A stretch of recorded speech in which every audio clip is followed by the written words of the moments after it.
Hey, it's Andrew with Co-Optimus. I'm here with Ditte, the game designer of Far Cry 3's co-op mode. So we're going to talk to her about it and see what information she can give us. Yes. Well, why would you just jump right in? Okay, so yeah, Far Cry 3 has co-op. That's a first for the Far Cry series. Very exciting. And I've been working on it for quite a while, so I'm super excited that I can talk about it now. It's 2 to 4 player co-op. Obviously we have split screen. We're coming out on PC, PS3, and 360. I'm just going all stats now at first. That's fine, yeah. We have 6 uniquely built co-op maps, built only for co-op. And you're playing 4 new characters, also unique for co-op. And this happens, what, 6 months before the single-player campaign? Yeah, that's correct. The 4 co-op characters are working on this seedy private cruise ship, like really nasty, not a job that you would want to be in if you could avoid it. And then that gets even worse because the ship gets attacked by Vass's pirates. Vass from the single-player, crazy dude, Mohawk. Okay. They find out that they actually got sold out by their captain. He sold the ship and all the crew to these nasty pirates. And these characters are a little bit special, so what they do is that they team up and they go after the captain. And that's what you're doing in our 6 co-op missions. All right, so it's a quest for revenge in the co-op mode. Absolutely, a quest for revenge and also a little bit for the money. Okay, now here's a question. Are the characters, are they class-based or are they... I am so glad you asked me that question. Oh, great. No, we're not class-based. Okay.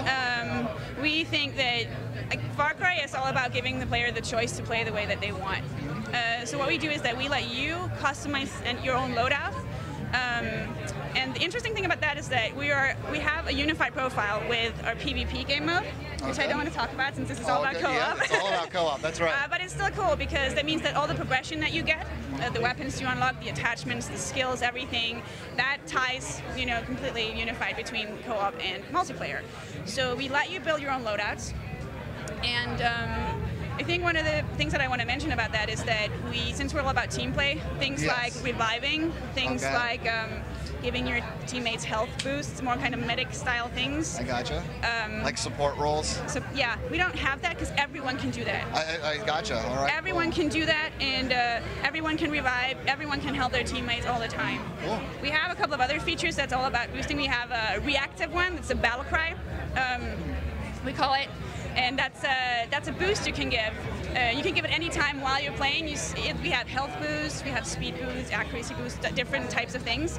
You see your teammates taking some damage, and you can boost him and get him up there. Super fun for co-op. Like I'm just watching to see when they're taking damage, and then I can help them out of that situation. Now, how do you do that? Is that like you're shooting with a dart gun, or how do you boost them? Okay. No, it's on the controllers. Okay. It's press both thumbsticks. Okay. So you can do that while you're playing, even while you're shooting. Cool. And it's on a cooldown, but so it's a limited resource, but not too much. It's fun. I got you. And then for co-op, we have a specific overpowered, because you can do that in co-op, right? Which you can in multiplayer.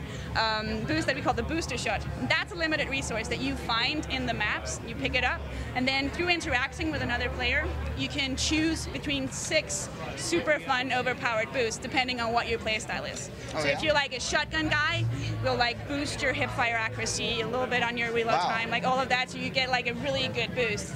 You're on a limited time, so this is something that you have to plan, All right. It's like, okay, we're going into this last kind of defense style, and we know it's going to get tough, so let's do this. We do it now, and then that's what you do. Now, how long will each map take to complete?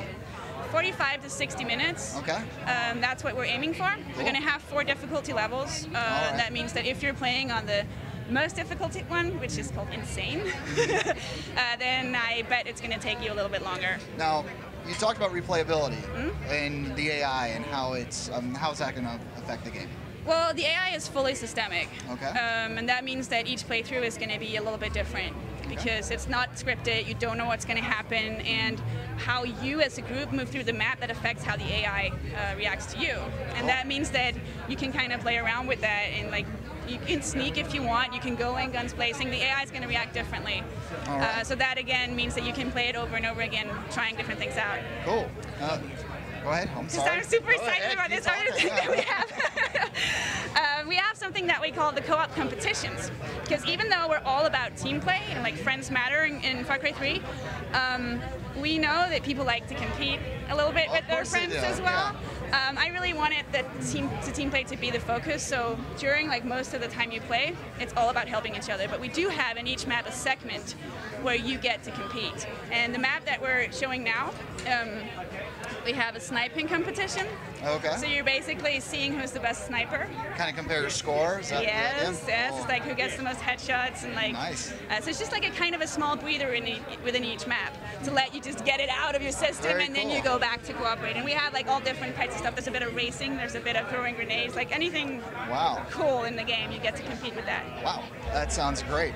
Now I have another question. You did mention split screen play. Yes. Are you going to be able to say if I am playing at home and I'm playing with my buddy, can we play split screen with people online? Or, Yes, you can. So it's got combo co-op, split screen and online co-op? Yes. That's great. We always like to hear that. Yes. All right, that's fantastic. We're going to play here in a few minutes, hopefully. And is there anything else you want to add? They love co-op. That's awesome. Best interview of the show right here. All right. Thank you very much for Ditte and Andrew and Locke. Thank you.